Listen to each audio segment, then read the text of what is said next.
माओं का आलमी दिन आप सबको मुबारक हो बहुत ज़्यादा। तमाम बहनों को, बेटियों को जो इस वक्त PMI वर्शिप सेंटर में मौजूद हैं, हमें ऑनलाइन देख रहे हैं। आज का कलाम ख़ास तौर पर उन बहनों के लिए है जो बे औलाद हैं। और मैंने बहुत सारी बहनों को ये कहते हुए सुना है कि हमारा किस बात का मदर्स डे, क्योंकि हमारे पास तो औलाद ही नहीं है। तो अगर हमारे पास औलाद नहीं है तो फिर हमारा तो मदर्स डे नहीं हो सकता। तो मैं आज आपको इनकरेज करना चाहता हूँ खुदा के कलाम में से कि आपको कभी भी इस बात को लेकर मायूस नहीं होना। और खुदा ने मेरे दिल में डाला है, मैं आज शाम उन बहनों के लिए दुआ भी करूँगा जो बे औलाद हैं, और मेरा ईमान है कि खुदा उनको छुएगा और पेट का फल ज़रूर देगा। आमीन।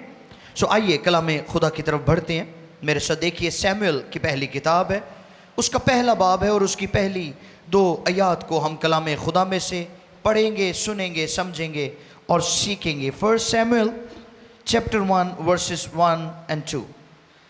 फिर सुनिए सैमुएल की पहली किताब, उसका पहला बाब और उसकी पहली 2 आयात को हम कलाम खुदा में से सुने। जी, कलाम मुकद्दस में यूं रकम है, इफ्राइम के कोहिस्तानी मुल्क में, इफ्राइम के कोहिस्तानी मुल्क में रमातीम सोफीम का एक शख्स था जिसका नाम अलकाना था। वो इफ्राइमी था यरोहाम और यरोहाम बिन एलोहू बिन तोहू बिन सौफ का बेटा था। उसके 2 बीवियां थीं। एक का नाम हन्ना था और दूसरी का नाम फिन्ना। और फिन्ना के औलाद हुई पर हन्ना बे औलाद थी। कलाम खुदा के पढ़े और सुने जाने पर खुदा की बरकत हो। आमीन। कहें आमीन। हालेलुया। सो आज का जो उन्वान है वो है अजीम माँ की 3 खूबियां। क्या? अजीम माँ की 3 खूबियां। अब माँ का अजीम बनना या माँ का अजीम कहलवाना या माँ को अजीम कहना, इसके पीछे एक बहुत बड़ी मिस्ट्री है।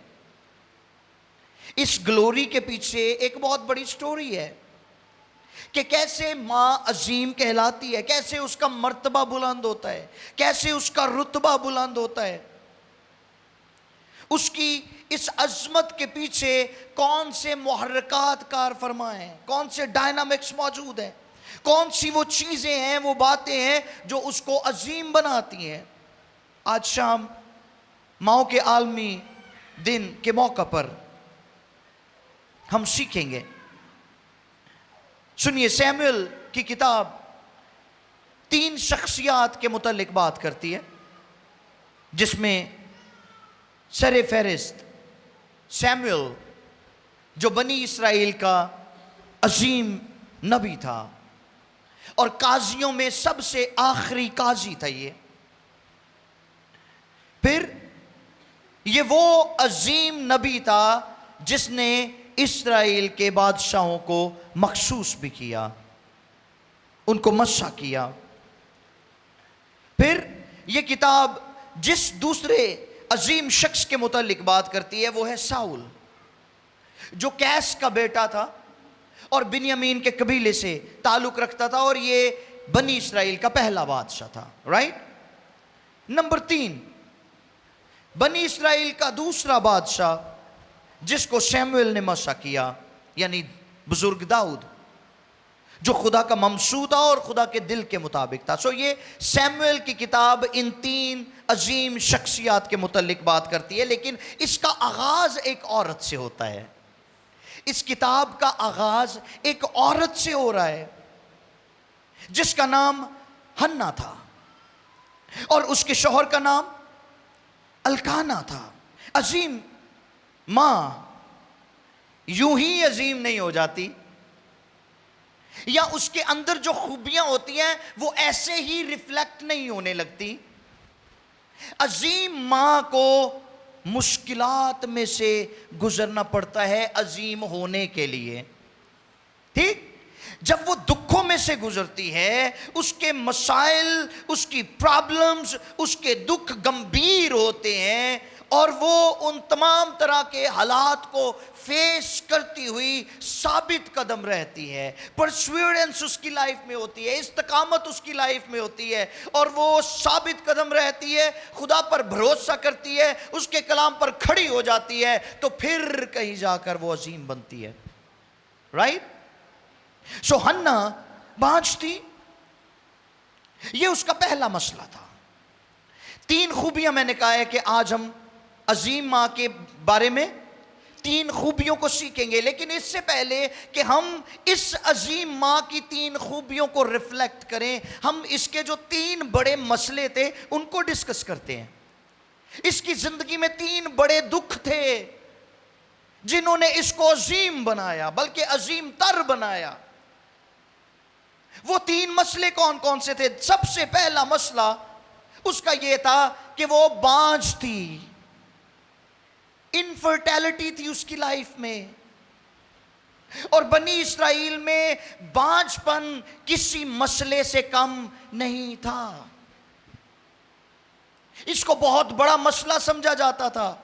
अगर कोई बहन, कोई बेटी, कोई खातून शादी के बाद देर तक कंसीव नहीं कर पाई, उसके यहां औलाद नहीं हुई, वो बांझ है, तो उसको अच्छी निगाहों से नहीं देखा जाता था।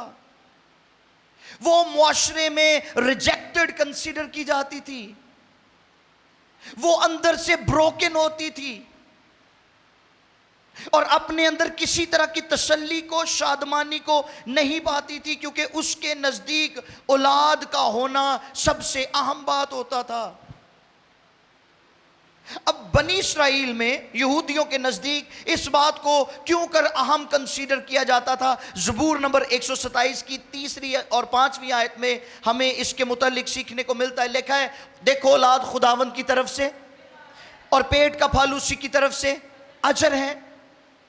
ठीक, और लिखा है ऐसी औलाद उस शख्स को मिलती है जो खुदावंद से डरता, और लिखा है उसका तरकश, मुबारक है वो शख्स जिसका तरकश औलाद से भरा हुआ है।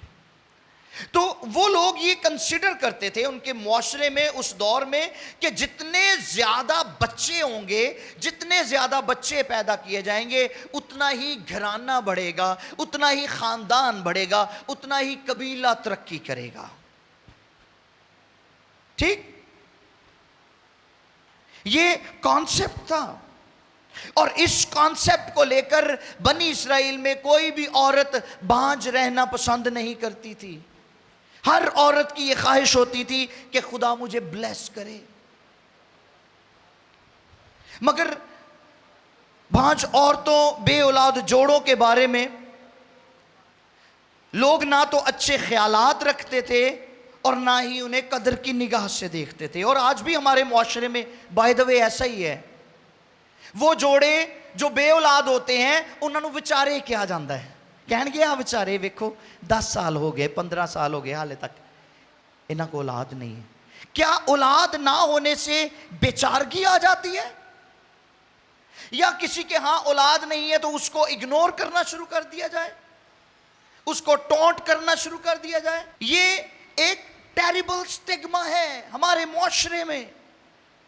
उस दौर में भी और आज के दौर में भी बे औलादी को, बांझपन को लानत समझा जाता था, लानत समझा जाता है। ऐसा नहीं है, ऐसा हरगिज नहीं है। मैंने देखा है बहुत सारे खानदानों में अगर औलाद नहीं है तो घरों ही पुत्र नूं मशवरे मिलने शुरू हो जाते हैं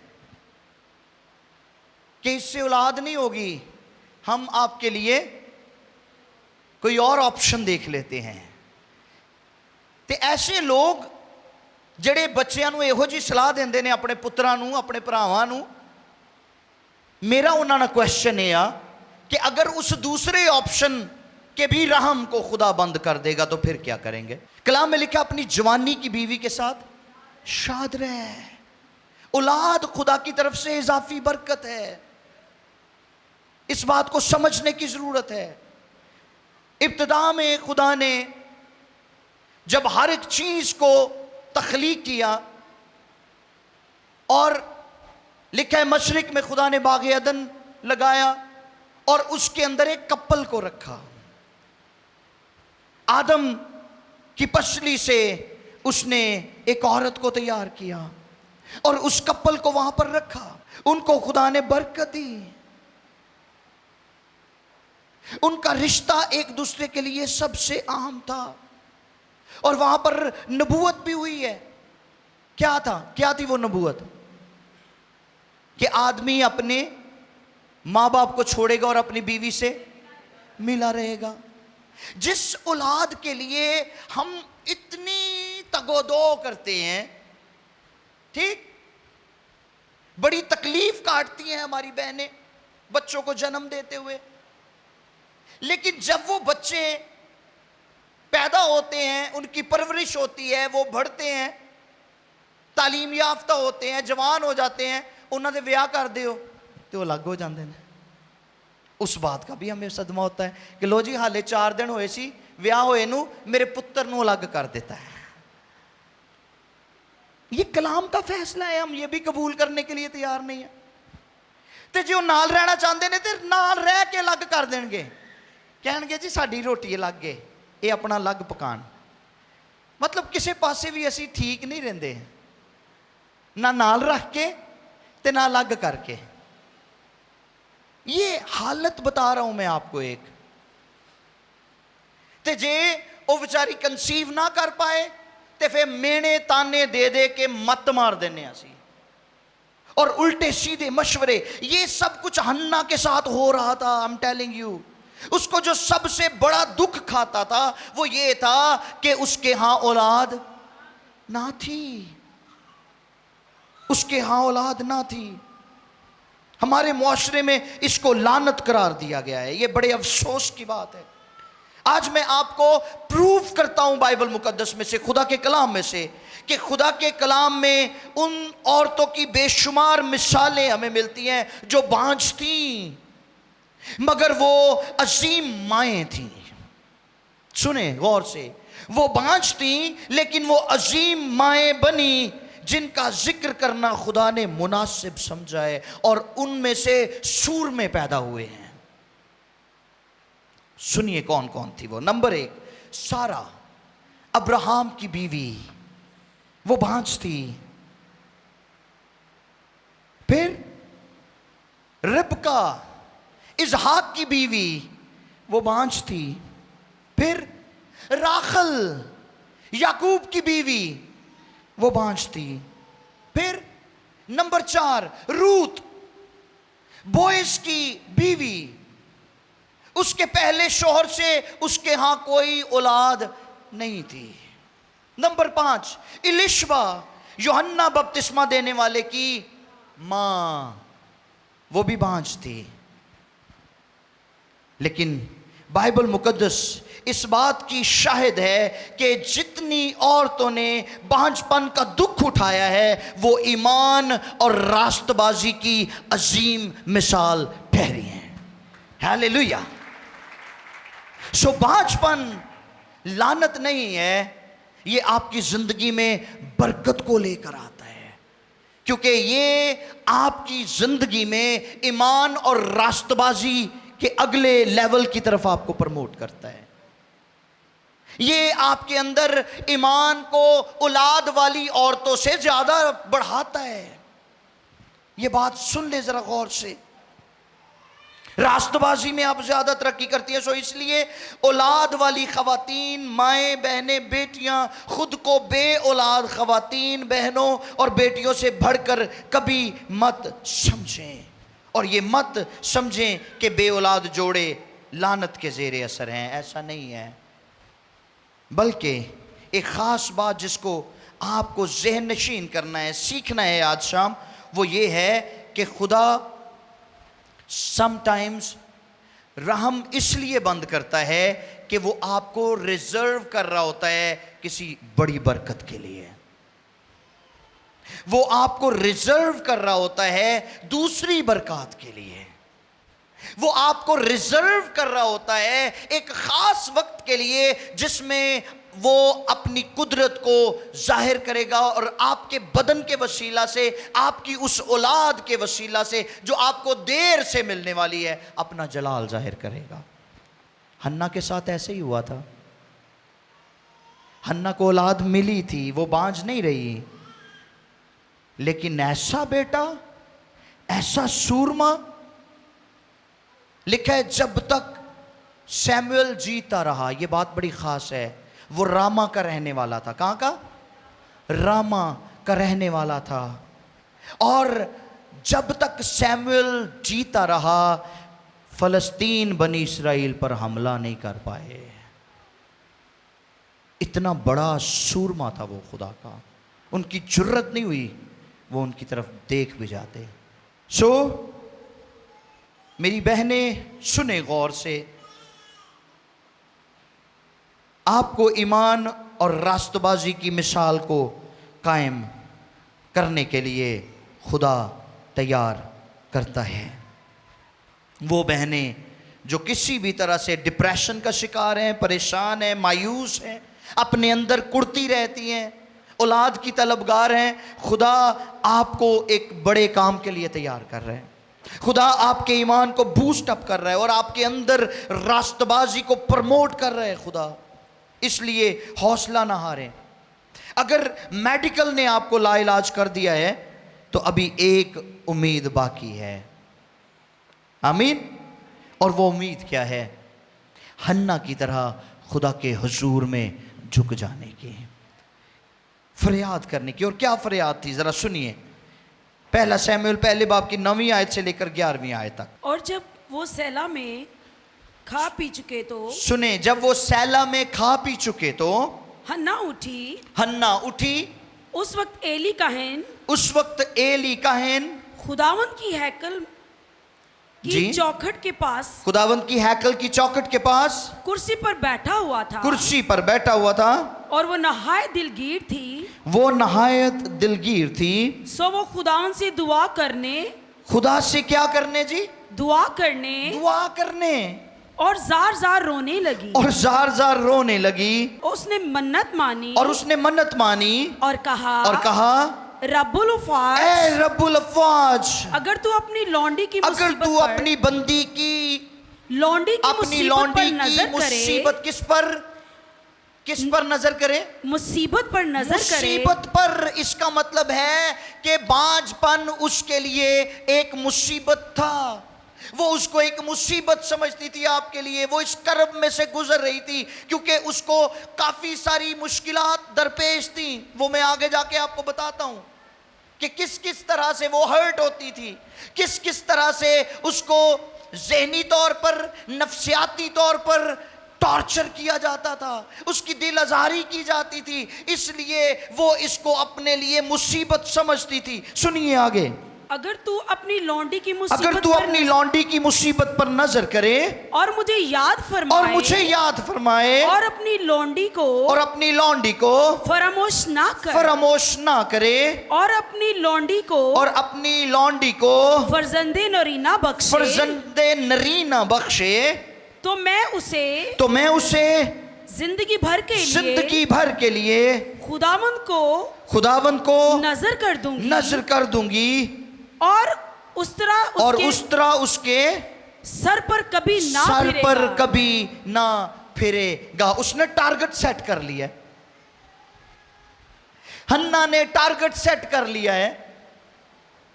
وہ کہتی ہے مجھے بیٹا دے۔ کیا دے؟ بیٹا۔ مجھے بیٹا دے۔ اب بیٹا کیوں مانگتی ہے؟ لوگ بیٹے کے لیے بڑے خواہشمند ہوتے ہیں، خاص طور پر نئے جوڑے۔ ان کی خواہش ہوتی ہے کہ پہلا بچہ ساڈا پلوٹھی دا جڑا ہے، پلوٹھا جو ہے وہ بیٹا ہو۔ دعا کرو جی خدا بیٹا دوے، ٹھیک؟ اگر پہلے بیٹی مل جائے تو پھر دوسری باری کہیں گے جی ہون دعا کرو، ہون خدا بیٹا دے۔ بیٹے کے لیے اتنے کیوں تاولے رہتے ہیں لوگ؟ کیوں؟ لکھا ہے جوانی کے فرزند ایسے ہیں جیسے زبردست کے ہاتھ میں تیر۔ وہ بیٹا کیوں مانگتی تھی؟ اس واسطے نہیں سی مانگتی کہ خدا مینوں بیٹا دے تے میں بیٹے نوں اپنی مرضی نہ جو مرضی بناواں. میں نے ایک دفعہ پیغام میں کہا تھا کہ بہت دفعہ لوگ دعا کرتے ہیں خداوند سانوں پتر دے اسی انہوں ڈاکٹر بناواں گے, سانوں پتر دے اسی انہوں انجینئر بناواں گے, سانوں پتر دے اسی انہوں پائلٹ بناواں گے, وہ وڈا ہو کے جہاز بن جاندا ہے. پتہ ہے کیوں؟ کیونکہ جب خدا اولاد دیتا ہے تو ہم اس کی بے قدری کرتے ہیں, ہم اس کی تربیت نہیں کرتے. اسی اولاد نو انج دا پوئے چڑھا دینے ہیں کہ وہ سر دے والا نو آندے نے. میں کل ایک شخص کو سن رہا تھا, وہ کہتا ہے کہ جب 4 سال کی عمر تک بچہ اپنی ماں کو جب دیکھتا ہے تو وہ کہتا ہے my mother can do every thing, میری ماں سب کچھ کر سکتی ہے. 5 سال کے بعد 15 سال تک وہ اپنی ماں کو دیکھتا ہے تو کہتا ہے میری ماں کچھ کر سکتی ہے. سنیں غور سے, 4 سال کی عمر تک کیا کہتا ہے؟ میری ماں سپر ہیرو ہے, سب کچھ کر سکتی ہے. لیکن 5 سال کے سے لے کر, کیونکہ ذہن کھلن لگ پیندا نا, پر نکلن لگ پیندے ہیں, تو 15 سال تک کہتا ہے میری ماں کچھ کر سکتی ہے. اور پھر 16 سال سے لے کر 30 سال تک وہ کہتا ماں نو پتہ ہی ککھ نہیں, اس کو کچھ نہیں پتا, یہ کچھ نہیں جانتی. آپ کو کیا پتا تسی خرے کتھے چٹے کر لے سے. سمجھ رہے میری بات؟ اور جب وہ 30 سے باہر نکلتا ہے تو پھر واپس اسی ڈگر پہ آ جاتا ہے, کہتا ہے ماں کو مشورہ لے لینا چاہیے, کچھ معلومات ہے ماں کے پاس, ٹھیک. اور پھر 50 سال کی عمر تک پہنچتا ہے تے ماں نہ جڑ بہندا, کہندا جی تسی گل دسنی ساری, تسی اگوں گل دسنی ہے تو میں اگے ٹرنا ہے. اور جب تک اس کو یہ سمجھ آتی ہے کہ ماں سب کچھ جانتی ہے, ماں اگے ٹر جاندی ہے, پھر وہ وقت لبدا رہندا ہے کہ میں ہن کنج ماں نو پوچھا. یہ حقیقت ہے انسان کی جس کو ہم سمجھنے سے قاصر ہیں. ہنا بیٹے کا ٹارگٹ رکھا ہے اس نے, کہتی ہے مجھے بیٹا چاہیے. لیکن کیوں چاہیے؟ اس لیے کہ خدا مجھے بیٹا دے اور میں بیٹا خدا کو دے دوں. ہیلیلویا. یہ انٹینشن تھا ہنا کا, کیونکہ اس کے گھر میں بچے موجود تھے. اے نہیں کہ ہنا نے کدی بچے نہیں سی ویکھے, موجود تھے بچے, کیونکہ اوتھے او دے نال دی ایک ہور بھی سی موجود. ابھی ہم اس کی بھی بات کریں گے. ایک او دے نال دی ہور بھی سی, او دے اپنے جدوں تے پھردے سی تے انہاں دیاں حرکتاں چیک کردی سی, ان کے رویے چیک کرتی تھی وہ. تو اس نے اپنے دل میں ٹھان لیا کہ میں اپنے رب کولوں میں بھی پتر لینا ہے, پر انج دا نہیں لینا, میں وہ لینا ہے جڑا میرے خدا دی تمجید کرے, جو میرے خدا کو سرو کرے. ہیلیلویا. جو میرے خدا کا خادم بنے, جو میرے خدا کے حضور میں سجدے کرے. سو اس نے ٹارگٹ سیٹ کیا. سو وہ میری بہنیں جو مایوس ہیں, افسردہ ہیں, پریشان ہیں, دکھ میں ہیں, خدا نے ہنا کا دکھ سنا تھا, وہ آپ کا دکھ بھی سننے کے لیے تیار ہے. اس کے حضور جھکے. ہنا کا دوسرا دکھ, پہلا دکھ کیا تھا؟ انفرٹیلٹی, وہ بانجھ تھی. دوسرا دکھ کیا تھا؟ ذرا اس پر بھی غور کریں. پہلا سیموئیل پہلے باب کی 6 اور 7 آیت لکھا ہے, اس کی ایک سوتن تھی, سوت تھی اس کی, اور وہ اس کو چڑھاتی تھی. کیا کرتی تھی؟ چڑھاتی تھی. یہ اس کا دوسرا دکھ تھا. اپنے گھر چ رہ کے وہ پریشان رہندی سی, اپنے گھر چ رہ کے وہ سکون نہ رہ نہیں سکتی. اس کا شوہر اس سے پیار کرتا تھا, لیکن سوتن اس سے نفرت کرتی تھی, اس کو پسند نہیں کرتی تھی. بنی اسرائیل میں, یہودیوں میں یہ ثقافت تھی کہ شادی کے بعد اگر 10 سال کے دوران اولاد پیدا نہیں ہوتی تو شوہر دوسری شادی کر لیتا. ایس جوان نے بھی وہی کام کیتا سی, الکانا نے. یہ خدا سے ڈرتا تھا. لیکن اس نے سیکنڈ آپشن کو ترجیح دی، اور یہ سیکنڈ آپشن حنا کے لیے نہایت دلگیر تھا، نہایت پریشان کن تھا، دکھ سے بھرا ہوا تھا حنا کے لیے۔ حنا کو چڑھایا جاتا تھا کہ اے اک کے سڑ دی ہوئی اس گھر چوں نکل جاوے گی۔ انٹینشن پیچھے یہ تھا، ارادہ پیچھے یہ تھا اس سوتن کا، اس کو چڑھانے کا۔ اے ہن جڑے ڈبل آپشن لب دے ہیں نا کہ جی اولاد نہیں ہے تے دوجی لے آؤ، سن لے ذرا اس بات کو سنیں، یہ لیسن ہے آپ لوگوں کے لیے۔ وہ اس کو چڑھاتی تھی، اور او دے جڑی خدا دی بندی نو ستاندی سی، او دی اولاد چوں کوئی ایک بھی نبی نہیں نکلیا، کوئی ایک بھی خادم نہیں نکلا، لیکن جو ستائی گئی، جو بروکن تھی، جو دکھوں میں سے گزری، اس کے ہاں جو بیٹا پیدا ہوا وہ عظیم خدا کا عظیم خادم ٹھہرا۔ ہیلیلویا۔ وہ اس کو چڑھاتی تھی، وہ اس کو ستاتی تھی۔ اس جوان نے بھی چنگا کام نہیں سی کیتا، الکانا نے، کہ اولاد نہ ہون دے باعث دوجی بڈھی لے آیا، اس میں سے بچے بھی پیدا ہوئے ہیں، لیکن حنا سیٹسفائی نہیں، اور حنا سے بڑا پیار کرتا تھا۔ اگر آپ پہلے سیموئیل کی 8ویں آیت کو پڑھیں تو وہ اس کو کہتا ہے کہ کیا میں تیرے لیے 10 بچوں کے برابر نہیں؟ تو کیوں روتی ہے؟ انہوں تو پتہ ہی نہیں سی کہ رون دی وجہ کی ہے۔ وہ سمجھتا تھا کہ شاید میری وجہ سے پریشان ہے۔ میں اس کو کہتا ہوں کوئی بات نہیں، اگر اولاد نہیں ہے تو میں تو ہوں نا تیرے ساتھ، میں تو تجھ سے محبت کرتا ہوں نا۔ وہ کہندی تیری محبت تے ٹھیک ہے، ادھروں جڑی مینوں چھاڑ دی ہے نا، اے کم خراب کر دی ہے میرا، مجھے یہ جلن ہے جو تو نے یہاں پر لا کے رکھ دی ہے میرے سامنے، میرے مد مقابل۔ لیکن آگے جا کے میں آپ کو حنا کی خوبیاں بتاتا ہوں کہ وہ کیسی کمال کی عورت تھی اور کیوں خدا نے اس پر نظر کی۔ پھر پہلے باب کی 3 آیت سے لے کر 5ویں آیت تک پڑھیں تو وہاں پر لکھا ہے وہ حنا کو دونا حصہ دیتا تھا، جتنا وہ اپنی دوسری بیوی کو اور اس کی اولاد کو دیتا ان سے ڈبل حنا کو دیتا تھا۔ لیکن حنا پھر بھی مطمئن نہیں تھی، کیونکہ اس کا رام بند تھا، وہ اپنی اولاد چاہتی تھی، ٹھیک؟ وہ دکھی تھی، وہ پریشان تھی، اس کو گھر میں سکون نہیں تھا۔ ایک اندروں اندر دکھ کھائی جاندہ سی کہ میں خرین جی مر جانا ہے، میرے ہاں اولاد نہیں ہوگی، اور دوسری وہ جو ٹونٹ کرتی تھی اس کو، جو اس کو ذہنی ٹارچر دیتی تھی، کدی کدی گھروں ہی ٹارچر ملتا ہوں ہے، نہ سس ٹکن دیندی ہے نہ ننانا ٹکن دیندیاں نے، یہ حقیقت ہے،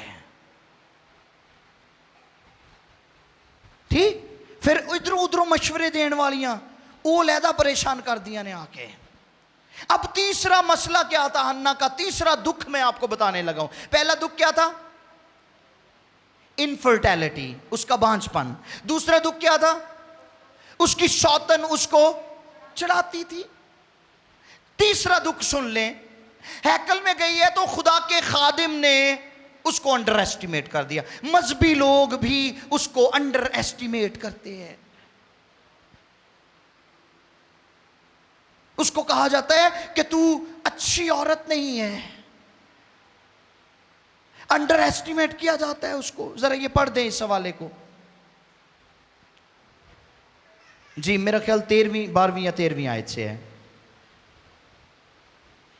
اور جب وہ خداوند کے حضور دعا کر رہی تھی، سنیں، جب وہ خداوند کے حضور دعا کر رہی تھی تو ایلی اس کے منہ کو غور سے دیکھ رہا سنیں، تھا، ایلی اس کے منہ کی طرف غور سے دیکھ رہا تھا، اور حنا تو دل ہی دل میں حنا اپنے دل ہی دل میں کہہ رہی تھی فقط اس کے ہونٹ ہلتے فقط اس کے ہونٹ ہلتے، پر اس کی آواز نہیں سنائی دیتی، آواز نہیں سنائی دے رہی تھی۔ بس ایلی کو گمان ہوا ایلی نے خیال کیا कि वो नशा में है। ये नशे में है। सो एली ने उससे कहा, एली ने उससे कहा, तू कब तक नशा में बीबी रहेगी? नशा ला अपना, तू केड़े नशे करके तू इत्थे रब दे हजूर च खलोती है, अपना नशा उतार। अपना नशा उतार। हन्ना ने जवाब दिया, हन्ना ने क्या जवाब दिया? नहीं ए मेरे मालिक। बड़ा जेंटली जवाब दिया है, और पहली बार किसी ने जवाब दिता है इस औरत ने। सुनिए इस बात को गौर से, नहीं ए मेरे मालिक, नहीं है मेरे मालिक, मैं तो गमगीन औरत हूँ। मैं गमगीन औरत हूँ, मैंने ना तो मैं ना कोई नशा पिया, ना कोई नशा पिया, पर खुदावन के आगे अपना दिल उंडेला पर है। खुदावंद के आगे अपना दिल उंडेला है। कभी कभी रूहानी लोग भी नहीं समझ पाते कि असली मसला क्या है? क्या है। इसको अंडर एस्टिमेट किया गया है। अपनी ज़ात के साथ भी ये लड़ रही थी, अपने ख्यालात, अपनी सोचों, अपने दिल के साथ इसकी जंग जारी थी। एक जंग उसके घर के अंदर उसकी जारी थी, और ये तीसरी जंग जो है वो खुदा के घर में लड़ने के लिए आ गई है, जिसके बारे में वो सोच भी नहीं सकती थी, गुमान भी नहीं कर सकती थी कि खुदा का खादिम भी उसको अंडर एस्टिमेट कर सकता है, उसके बारे में गलत अंदाज़ा लगा सकता है। लेकिन उसने इन्नी दुखी औरत, बीबियां वैसे ही बड़ियां गुस्से वालियां होंदियां है ना, बर्दाश्त घट ही कर दियां एक दूजे नूं, ऐसे ही है। सही कहन दिया वां। ओ एक भैन ने सिर लाया, कहती नहीं।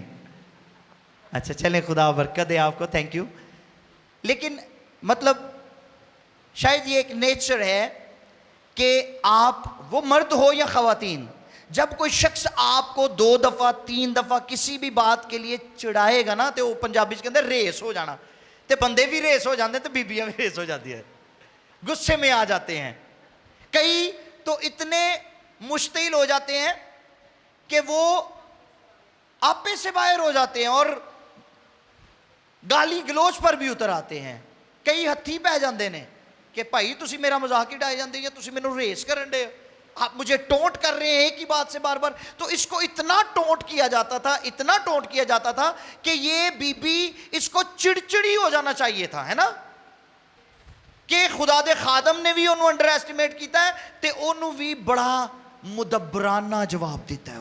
उन्हें बड़ा जेंटली हैंडल किया है खुदा के खादिम को। और अब सुन लें, जो हन्ना के अंदर पहली खूबी थी वो ये थी कि वो साबिर थी। क्या थी? हन्ना साबिर थी। ना तो उसने कभी अपने शौहर से शिकायत की थी, चुप करके रोंदी रहती सी, रोटी घट ही खाती सी, परेशान रहती थी।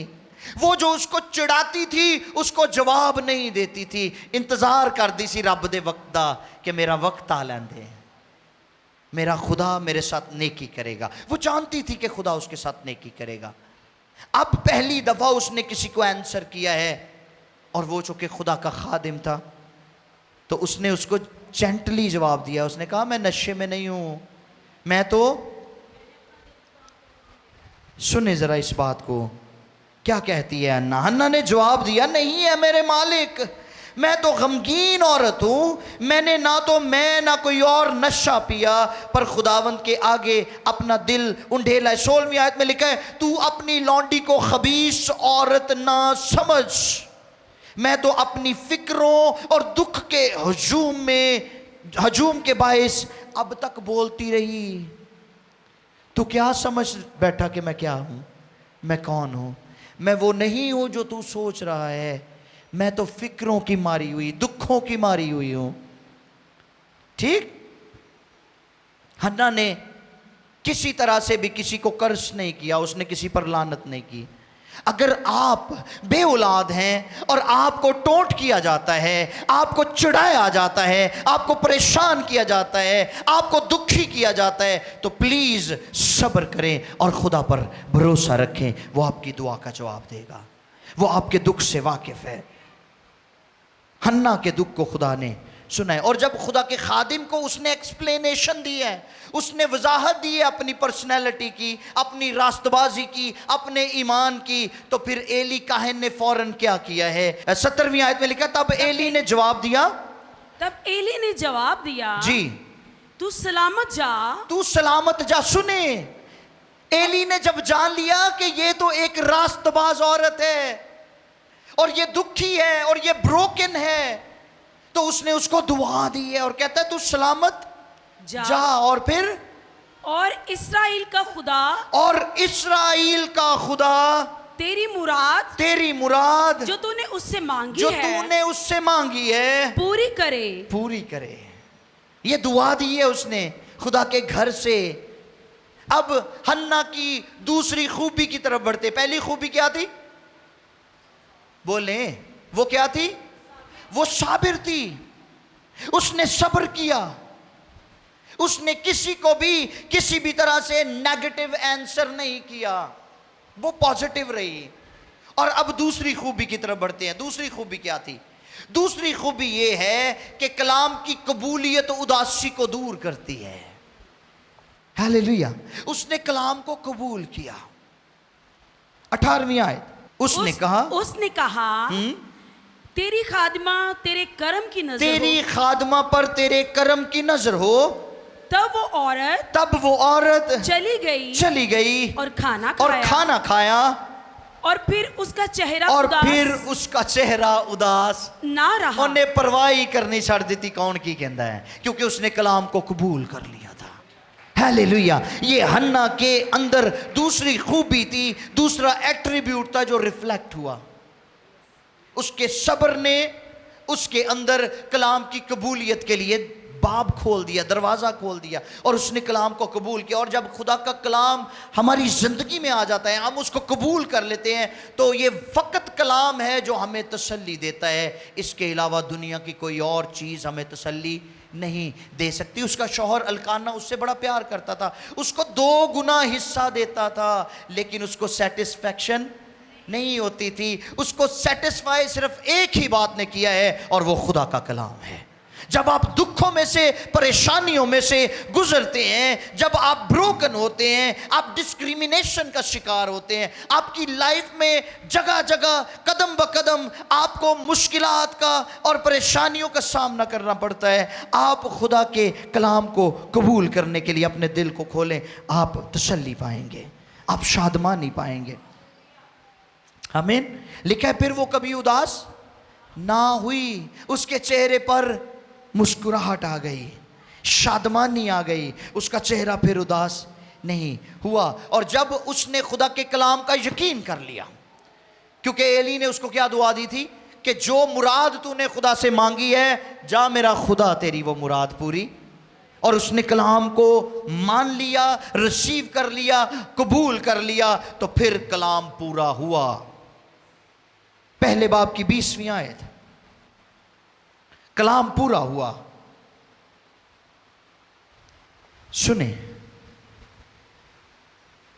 और ऐसा हुआ कि वक्त पर हन्ना हामला हुई और उसके बेटा हुआ, और उसने उसका नाम सैमुएल रखा, क्योंकि वो कहने लगी मैंने खुदावन से मांग कर पाया। तो जिन्हें मांग के पाया होंदा ना, उन्होंने कदर बहुत ही होंदी है। ठीक। तो जिन्होंने एवं ही लभ जाता ना, वो कदर भी घट ही करते हैं। सो मैं हमेशा ये बात कहता हूँ कि औलाद जो है, माँ बाप उसके मालिक नहीं हैं बल्कि मुख्तार हैं, क्योंकि वो औलाद खुदा की तरफ से माँ बाप को इसलिए दी जाती है ताकि वो उनकी परवरिश खुदा के कलाम के मुताबिक करें, खुदा की मर्ज़ी के मुताबिक करें, क्योंकि वो बच्चे खुदा के जलाल के लिए इस्तेमाल होते हैं।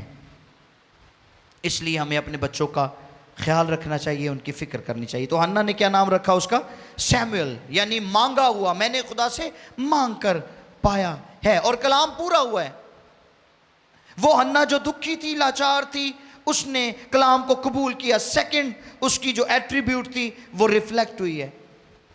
और जब उसको बच्चा मिला है तो बच्चा लैके रब नूं नहीं भुल्ली हो। ये बड़ी खास बात है। 21वीं आयत, शुक्रगुजारी का वक्त आ गया। किसका? कई वो भी नहीं करते। पहले रोणगे खुदा दे जूर, आंसू बहांदे ने, रोजे भी रखते ने, खुदा दे खादमानों को भी रोजे रखांदे ने, ਹਦੀਏ ਨਜ਼ਰਾਨੇ ਦਾਵਤਾਂ ਖੁਦਾ ਦੇ ਖਾਦਮਾਂ ਦੀਆਂ। ਤੇ ਜਦੋਂ ਖੁਦਾ ਬਰਕਤ ਦੇ ਦਿੰਦਾ ਹੈ, ਜਦੋਂ ਖੁਦਾ ਲੋੜਾਂ ਪੂਰੀਆਂ ਕਰ ਦਿੰਦਾ ਹੈ, ਜਦੋਂ ਖੁਦਾ ਮੁਰਾਦ ਪੂਰੀ ਕਰ ਦਿੰਦਾ ਹੈ, ਤੇ ਸ਼ੁਕਰਗੁਜ਼ਾਰੀ ਕਰਨਾ ਭੁੱਲ ਜਾਂਦੇ ਨੇ। समझ रहे मेरी बात? इन्होंने शुक्रगुजारी की है खुदा के हुजूर में। 21वीं आयत मैं जल्दी जल्दी आपके लिए पढ़ूंगा। और वो शख्स अल्काना और वो शख्स अल्काना अपने सारे घराने अपने सारे घराने समेत खुदावंद के हुजूर सालाना खुदावंद के हुजूर सालाना कुर्बानी चढ़ाने और मन्नत पूरी करने को और गया। अपनी मन्नत पूरी करने को गया। शुक्रगुजारी लेकर गया है सारे घराने नु नाल लेके कि खुदा ने मेरी बीवी हन्ना की दुआ को सुना, उसकी मुराद को पूरा किया है। सो शुक्रगुजारी एक बहुत अहम एलिमेंट है हमारी ज़िंदगी में और हमें कभी भी उसे नज़रअंदाज नहीं करना चाहिए। फिर अब शुक्रगुजारी के लिए जब वो जा रहा है तो उसने अपनी बीवी हन्ना से कहा कि चल बच्चा ले, तू भी उठ खुदा के हुजूर, हम जाएं। तो हन्ना की तीसरी खूबी मैं बयान करने लगा हूं। उसने अपनी मन्नत के वादे को याद रखा कि मैं वादा कीता सी कि खुदावन तू पुत्र देगा तो मैं पुत्र तेनू दांगी। प्रोग्राम नहीं बदलिया, ज़ेन नहीं बदलिया कि जब तक नहीं था उस वक्त तक खुदा के साथ वादा, लेकिन जो ही पुत्र वेखे के आया तो बहुत खूबसूरत है, हाय मैं अपने जिगर का टुकड़ा कैसे अपने से अलग कर सकती हूँ। नहीं, उसने कहा मैंने वादा किया था। हन्ना के अल्फाज 11वीं आयत में उसने कहा है मैं उसे जिंदगी भर खुदावंद को नजर कर दूंगी। ये उस वक्त की बात है जब वो हैकल में खड़ी दुआ कर रही थी। उसने ये वादा किया था अपने दिल में खुदा के साथ कि मैं जिंदगी भर के लिए उसे खुदा को नजर कर दूंगी। और 22वीं आयत में अपने शौहर को क्या कहती है सुने, कहती है तब उसे ले जाऊंगी ताकि वो खुदावंद के हुजूर हाजिर हो और हमेशा वही रहे। मैं अपने वादे तो नहीं फिरना। और जब याद किया है तो अपने शौहर को भी उसने ये बात कही है कि मैंने खुदा के साथ वादा किया था, इस वास्ते मैं वादा पूरा करना है। और अब शौहर का रवैया देखें आप। अल्काना उसके साथ मुत्तफिक हुआ है। 23वीं आयत में लिखा है उसने उससे कहा हन्ना से जो तेरा दिल चाहे वो तू कर, क्योंकि वो जान गया था कि इदा ईमान मेरे नालों किते ढेर चंगा है। ठीक, मैं तो खुदा पर उस तौर पे भरोसा नहीं कर पाया जिन्नियां कुर्बानियां मैं खुदा दे हजूर चढ़ाइयां है, मेरी एक भी नहीं सुनी गई। जे सुनी गई हुंदी ते हन्ना नूं पुत्र लभ जाना सी, है ना। तो उसने इस बात को पा लिया, जान लिया कि हन्ना का जो ईमान था वो अल्काना से कहीं बढ़कर था, इसलिए वो उसके साथ मुत्तफिक हुआ है। He was down for that. और उसने कहा कि ठीक है जो तुझे भला लगता है वो तू कर। कदी कदी लोग इस गल ही एग्री नहीं होंदे। रब नूं देना ते दरकनार भैन भरावां दे नाल वादा करके मुकर जांदे ने। पहले कहणगे जी सानू खुदा औलाद देवे, असीं चलो तुहानू दे देवांगे, हाँ जी। तो जो खुदा देंदा है तो नाल ही मुकर जाणगे, कहणगे नहीं वो ना असल च मेरी बीवी जिहड़ी ओहदा दिल छोटा है ना तो फिर परेशान होंदी है, तो उसकी अटैचमेंट हो गई है, तो सॉरी हम आपको अब नहीं दे सकते। इरादा बदल गया, मूड बदल गया। उसने अपनी बीवी के साथ इत्तफाक किया है। वो कहता है कि तू जैसा तूने दिल में ठाना है मैं तेरे साथ इत्तफाक करता हूं, तू वैसा ही कर। हालेलुया, जैसा तूने दिल में ठहराया है। और फिर हन्ना ने अपनी उस बात को पानी दिया है, पूरा किया है। और ये उसकी तीसरी खूबी थी। पहली खूबी क्या थी हन्ना की? वो साबिर थी। दूसरी खूबी क्या थी? उसने कलाम को कबूल किया। और तीसरी खूबी हन्ना की क्या थी? जो उसने वादा किया था खुदा के साथ उसको पूरा किया। और वो बच्चा खुदा के घर पे छोड़ के आई है। ठीक, गुजरी रात खुदा के खादिम पादरी शकील साहब हमारे साथ मौजूद थे और वो बता रहे थे कि बड़ी खूबसूरत बात उन्होंने की। कहते कि हर साल हन्ना हैकल में जाती थी अपने बेटे को मिलने के लिए, खुदा के हुजूर कुर्बानी चढ़ाने के लिए, शुक्रगुजारी लेकर। अपने बेटे के लिए वो जुब्बा लेकर जाती थी और हर साल जुब्बा बढ़ जाता था क्योंकि बेटा बड़ा होता जा रहा था। और जैसे जैसे बेटा बड़ा होता जा रहा था उसकी बरकतों में भी इजाफा होता जा रहा था। राइट? सो हमारी बरकतों में कमी नहीं आनी चाहिए। हमारी बरकतें उस वक्त बढ़ती हैं जब हम खुदा को देने में दरेग नहीं करते। आमीन। हमें दिल खोल कर खुदा के हुजूर में उसकी बारगाहों में शुक्रगुजारी को पेश करना चाहिए। सो अल्काना अपनी बीवी के साथ मुत्तफिक हुआ है और हन्ना ने अपनी उस मन्नत को खुदा के हुजूर में पूरा किया है। वो मुराद जो उसने दिल में ठहराई थी उसको पूरा किया है कि खुदावंद मैं बेटा तुझे दूंगी, और उसने दिया। फिर एंड पे क्या हुआ है? इसके इख्तिताम पर उसने खुदा को सिजदा किया है। सजदा किया उसने अपने खुदा को, और अपने खुदा के हुजूर उसने एक शुक्रगुजारी की दुआ की है। अब चूँकि वक्त नहीं है कि मैं इस शुक्रगुजारी की दुआ को आपके लिए पढ़ूं, लेकिन पहला सैमुएल 2 बाब की पहली 11 आयात को आप घरों में जाकर ज़रूर पढ़िएगा। आपको हन्ना की दुआ से बरकत मिलेगी और बहुत कुछ सीखने को मिलेगा। सो हन्ना ने खुदा के हुजूर शुक्रगुजारी की दुआ की थी। ये थी अजीम माँ की 3 खूबियाँ जिसने बड़ी मुश्किलात और बड़े प्रॉब्लम्स को फेस किया था अपनी लाइफ में। 3 खूबियाँ, उसने अपने मुश्किल वक्त में सब्र किया और ना खुद को ना किसी और को लानत की, बल्कि खुदा पर भरोसा किया। नंबर 2, हन्ना ने खुदा के हुजूर मन्नत मानकर उसे पूरा किया। नंबर 3, हन्ना ने शुक्रगुजार दिल के साथ खुदा को सजदा किया।